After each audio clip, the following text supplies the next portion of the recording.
Everybody's looking forward to the new game. Most of us probably already bought it. It's sat in our little Steam library, just gathering dust at the moment, waiting for the little green button and the go ahead. What I'm going to do is give you a bunch of teams now, split them up into a few categories, and go in a little bit more in depth in just a handful of those as well, just as an idea of kind of what I think would be good saves.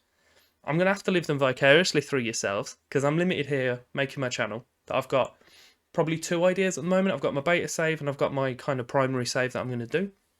Depending on when I finish that throughout the year, I may even throw another little cheeky one.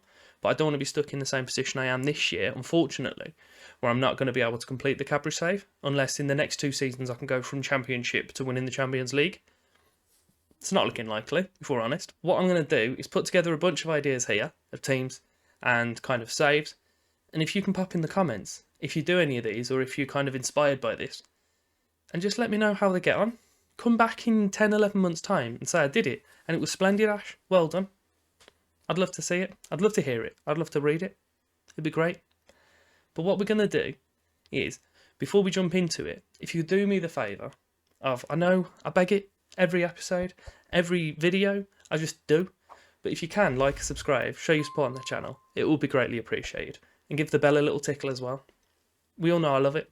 So the first kind of saves that we're looking at, I've referred to them as big boys. Whilst in the Premier League, you don't really have like a kind of dominant team.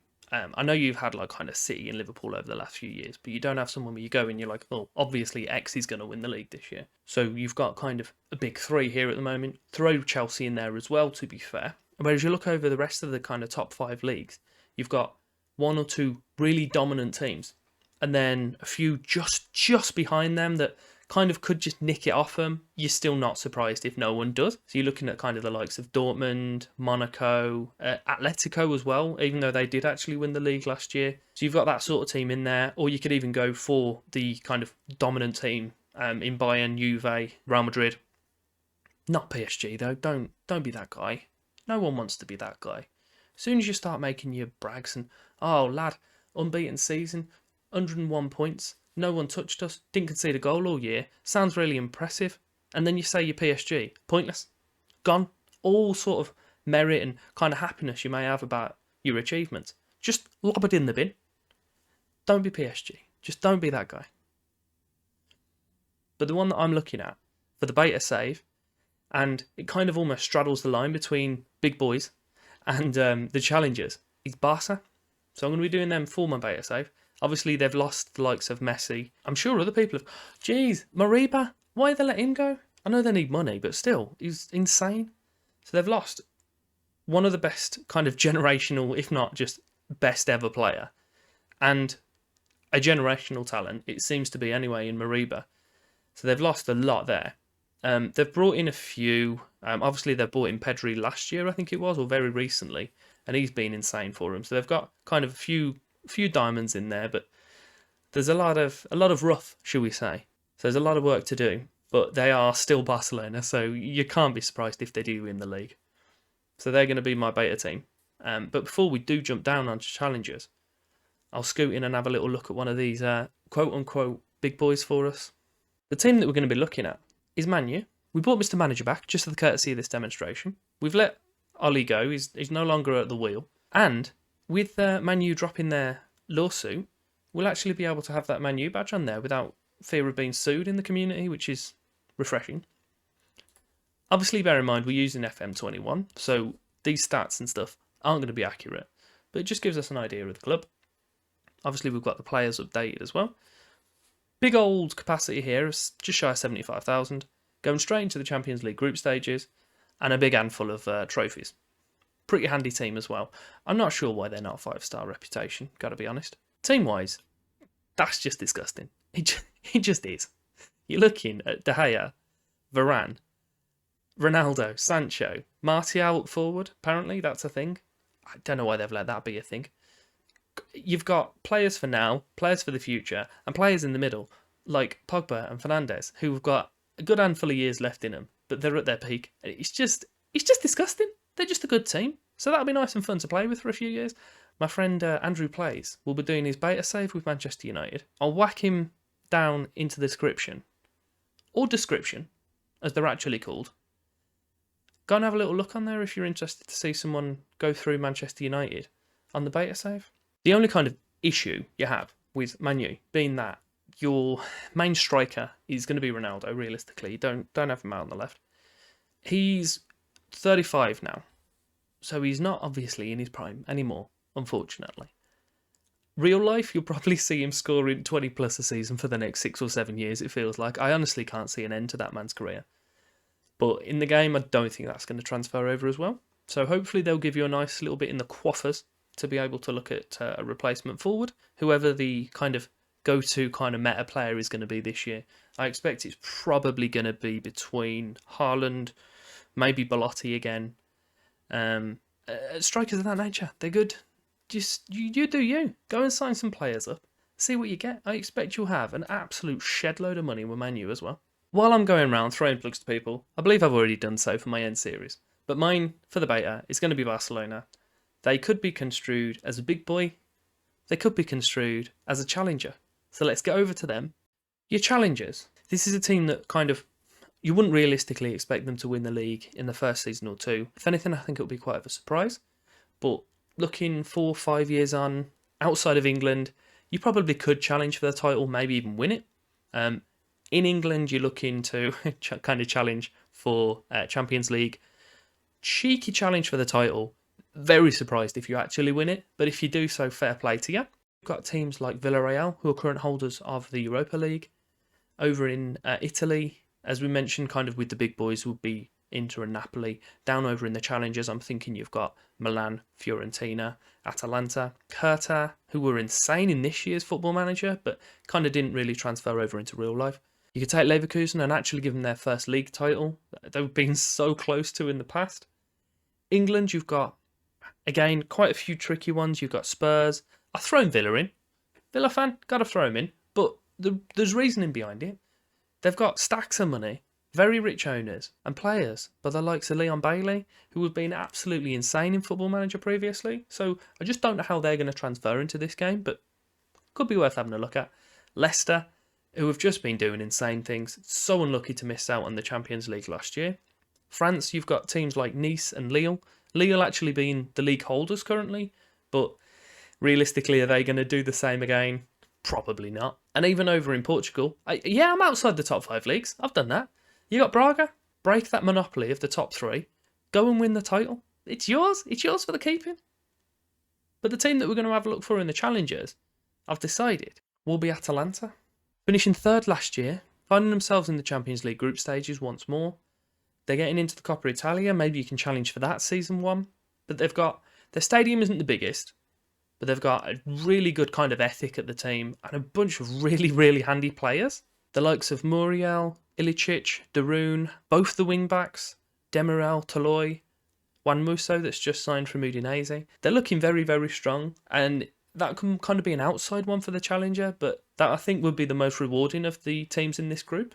And a final of my kind of groups based on teams alone is the Sleeping Giants. I don't know why I've called it that, because I couldn't think of another name, and I don't want to call it Fallen Giants like everyone else does. This one being teams that are kind of really, really low down from what they should be. They may even be in the top division, but I believe most of the ones I've got in the list below, if not all of them, are actually in the 2nd division anyway, at least, if not lower. But you've got teams here that are really sleeping at the moment. They need to kind of wake up, and you can do that. You can give them a kick up the arse, and you can get them back up where they belong, even further and higher than they've ever been before. Bunch of examples for this one. We're starting in a completely different continent, over in Brazil, because they've had an absolute mad year last year, seeing Vasco, Cruzeiro, and I believe the other one was Botafogo, all dropping down into Serie B, I believe they call it over there as well. My research for this is insane. I can't even remember the name of the league that I'm referencing. Spain, you've got Malaga. Isco came through there, and they were one of the better teams in the league. I believe they were owned by the same owners of PSG, so they were looking like they were going to start challenging for the league. My understanding of it, probably completely wrong, please correct me in the comments if I am, is that the owners just kind of got bored and pulled out, and then all the money fell apart, and the team did so. But they're currently sat in the 2nd division over in Spain. And then one that really surprised me when I was putting together the teams for this is Deportivo. So we know that they've been in Europe challenging for the Europa League, I believe. Really, really decent team in the league. They're actually in the 3rd tier in Spain, And even more surprisingly, they're in the same league as Real Oviedo's B team, which is just insane to think of. You've got the likes of Palermo, Catania that are over in Serie C in Italy. France hasn't really got too many that are too far down, but there's quite a few teams in Ligue 2. The likes of Auxerre and even Saint Etienne, who are in Ligue 1 as well. Over in Germany, you've got obviously Schalke that everyone was surprised about and kind of stole all the headlines. But Werder Bremen also went down with them, who have won a title relatively recently as well. Going further down in Germany, you've got teams like Kaiserslautern, who have got an absolutely massive stadium. I think it's just shy of, if not, 50,000 seats. A really rich heritage as well. So it'd be good to get them back in the Bundesliga, challenging for titles once more. Back in Blighty, you got your likes of Sunderland, Portsmouth, Forest, Bolton. A lot of really big teams there that could definitely do with a little bit of help. Our sleeping giant that we're going to have a little butchers at is one that you may not have even heard of before. But if I give you a little bit of a backstory, you may even look at making the save yourself for them. It's Provercelli. They are based in the northwest of the country, I believe.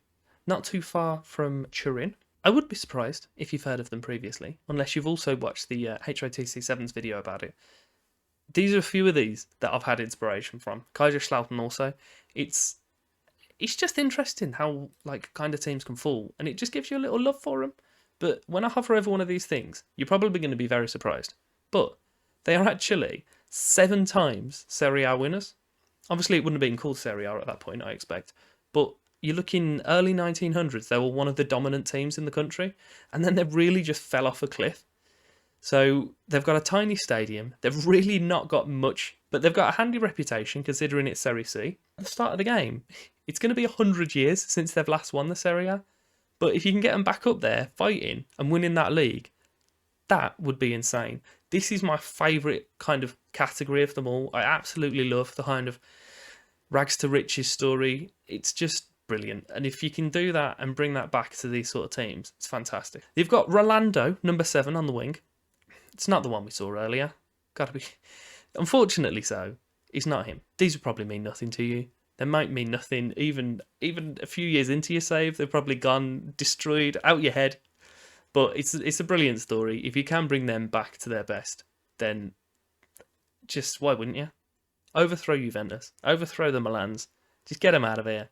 Get Provercelli the best team in the country. Finally, I'm just going to be kind of looking at game types. So it's not specific teams, but just kind of ideas of saves that you might want to do. I'm going to kick it off with the old non-league to legend, as Kev calls it. He starts off by picking up the team closest to his house, and then you just go from there and you make your manager the best manager he is. The classic Pentagon challenge. You can either start off unemployed, you can start off at a team. I think starting off unemployed just adds a little bit more of a twist, a little bit even trickier if that's possible. But the idea of that is to go around and win the Champions League in all of the 5 continents. You've got 2 types of build here. You can go and build your nation up. I've given a few examples here. Iceland is one that I like, but I've just kind of got an affinity with Iceland. I've been there. It's a beautiful place, and I just love it. It's brilliant. I'm a softie for a Scandinavian as well. Another one I've put on there is Luxembourg. Really odd, I know, but you have teams in the Swiss division who are Luxembourgian. I'm not sure what the terminology on that is. I've got to level with you. FC Vaduz is one of them. I think they're one of the stronger teams in Switzerland. You can probably find some weaker ones as well if you want a little bit more of a build-up as well. But that is a really long-term sort of save, this one is. Club build, you can look at kind of similar to the Sleeping Giants sort of thing, but it's not necessarily a team that have been big before. A few examples of this. I've got Red Star, who are off the back of their kind of almost gimmicky sort of kit in which that they can take the badge off and you can stick on different badges over it. It's good to get the team's name into the social media. Another one for that kind of could be a Sleeping Giant in Notts County. They're one of the oldest teams they were in professional football, but they've now dropped down into the National League. They are, as everyone knows, everyone's favourite football story, the team that inspired Juventus to play in black and white. So if you can get them back to be one of the biggest teams in the country, in the world maybe, then that'll be brilliant. And finally, the save that I do on the channel, it's kind of you're unemployed, add another little twist to that to make it even harder, and don't give yourself any badges or qualification, which is what we did this year just gone. We started off in Denmark with Roskilde, kind of shuffled through a few teams, through Mönchengladbach twice. Kind of got a soft spot for them now just for that. And it's what I'm going to be doing this year, starting off from my main save. But instead of just making my manager the biggest, I want to do a save this year with Villa. Because we're doing well. We've got a lot of money behind us, as I mentioned earlier. So I'm kind of doing a little bit of a twist on that Doleboy save, in which I'm going to start off the same way, but my end goal is to get to Villa.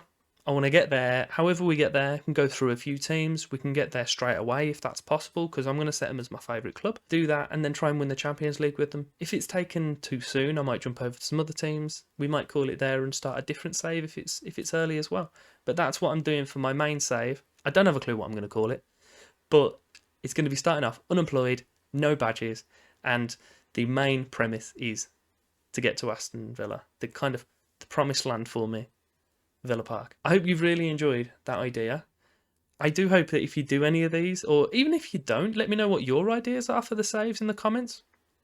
I'm really intrigued to find out what people do, what people like. You may prefer playing with the bigger teams in the league. You may hate the idea of a sleeping giant, because that's the whole beauty of this game, is that loads of people can do different things and you can do what you want. But if you have enjoyed it, and you are going to do so, as I mentioned earlier, like, subscribe, look for anything else on the channel, and I would love to have you around. But thank you very much for your time.